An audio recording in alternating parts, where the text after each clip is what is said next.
Hello,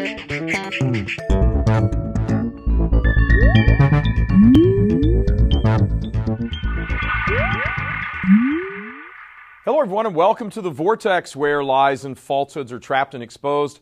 I'm Michael Voris, a well-known Catholic priest on radio back in the late 1920s and 30s from the local Detroit area, right here, earned quite the reputation for saying it like it is.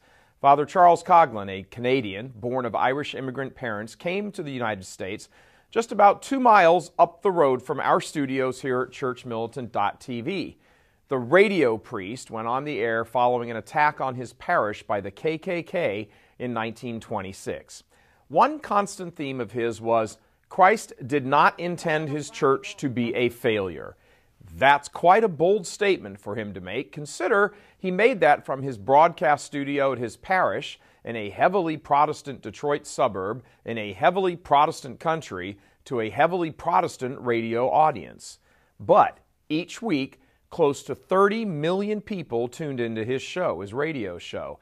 And when you consider that the U.S. population in 1930 was about 120 million, that means that about a quarter of the U.S. population, 1 out of every 4 Americans, tuned in to listen to him each week.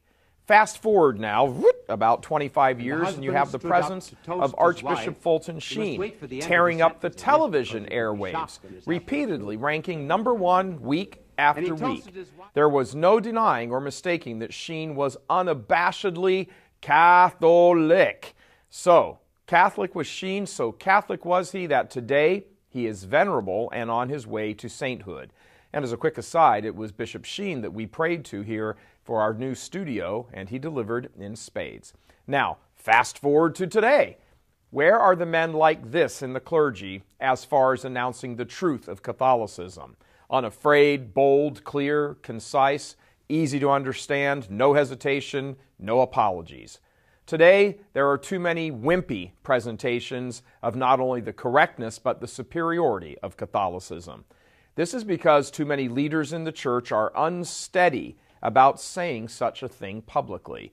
Some leaders in the church simply no longer believe that the church is superior, if they ever did.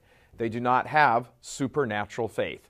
They see nothing special about the Catholic Church other than a place for them to advance their careers.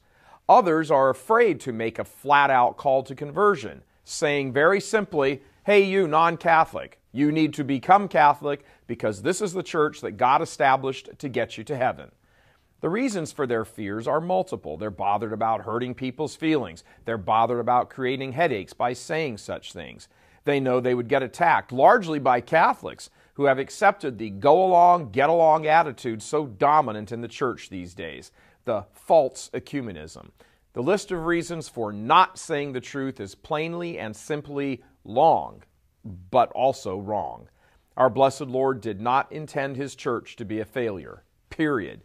But too many leaders are content to let it simply die, and a slow, lingering death at that. Now, to be fair, many of the bishops are undergoing a kind of analysis paralysis. They see all the problems, but don't have the slightest idea where to start or what to do. Kind of like the apostles in the boat during the storm with our blessed Lord asleep in the stern.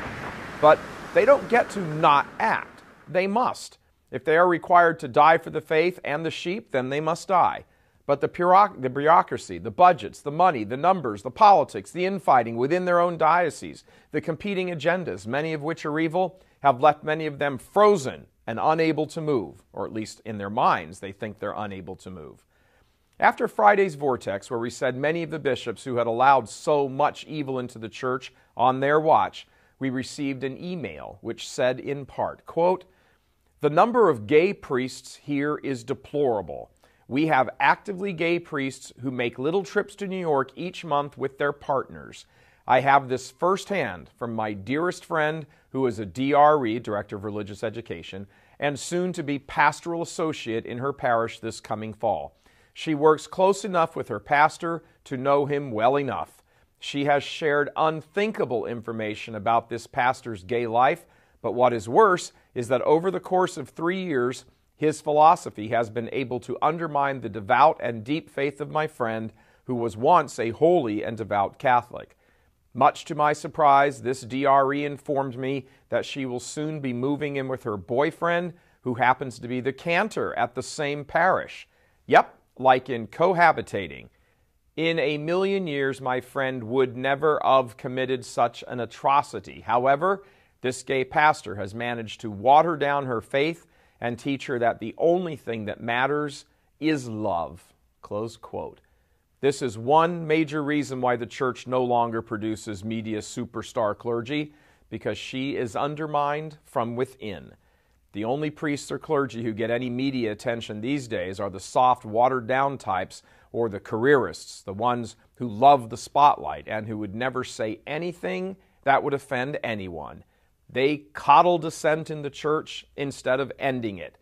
And what they contribute to is a culture of silence, which in the end plays right into the aims and the ends of the diabolical.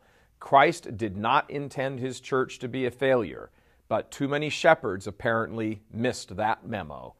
Until a sufficient number of bishops begin facing reality, nothing is going to change. God love you. I'm Michael Voris.